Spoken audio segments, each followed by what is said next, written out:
In Minneapolis today, a primary election. The polls are still open, and they will be until 8 o'clock tonight. Several important races. Perhaps the biggest is the DFL mayor's race, with front-runners Don Frazier and Jim Rice battling for the nomination there. We have Byron Barnett standing by for a live report on what's happening. Byron? Ron, we're at the First National Bank building in downtown Minneapolis, where the League of Women Voters is getting ready to set up its headquarters for tabulating the votes. Now, all of the vote totals from the city's 222 precincts will be coming in here first, and we'll have someone standing by as those numbers come in. So far, an estimated 17% of the vote is in citywide. That's already higher than usual. The normal turnout for registered voters in Minneapolis is about 15%. Officials predicted a larger than average turnout because of the unusually high number of absentee ballots.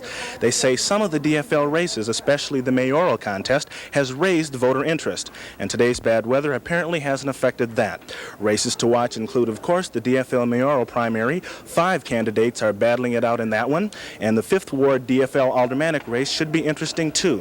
3 DFL candidates are trying for the soon-to-be vacated seat of City Council President Lou DeMars. The return should be trickling in shortly, and by 10 o'clock, officials here say we should have a pretty good idea of what the results will be.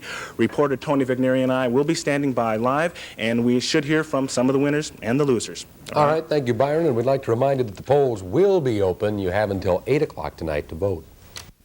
And now let's get live to Don Frazier headquarters, where Byron Barnett is standing by. Byron? Ron, it is just a total madhouse down here, but I'll tell you, it's a happy house. People are pouring in all over the city to see Don Frazier. He just got in a few minutes ago. The volunteers are working up to the last minute to get the vote out. They had 40 phones manned since last Thursday. They made about 13,000 calls today, and they had about 50 people out on the streets door knocking. Now, apparently that paid off because the voter turnout was really high. It was about 23%, and that's about 10% more than normal. Now, Don Frazier's right here, and if I can get a word with him, I'll see if I can get a reaction. Don? Well, how does it feel to be winner after losing last year? It feels great. I'm really delighted, and I'm particularly delighted that the voters of the city have indicated their willingness to confer the possibility of having public office again. I'm very, very pleased with the results. Were you surprised at how much you beat Jim Rice by? Because people were working so hard.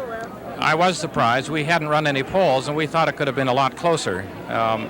We're pleased with the result, partly because in the last few days of the election, through our advertisements, we called for a repudiation of some of the tactics that were being used by our opposition, and we think that the results can be construed as a repudiation of those tactics. Do you think the voter turnout was the largest factor? What would you say was the key in your win tonight? Well, the voter turnout was key. When we saw it was raining this morning, we were very much worried. We thought this was going to keep people at home. But apparently people really began turning out in the afternoon and evening, and I think that's what made the large margin possible. Okay, well, thank you very much, and congratulations. Ron, it's a pretty rowdy group around here, and it looks like things are going to go for quite a while tonight. But for now, we'll throw it back to you.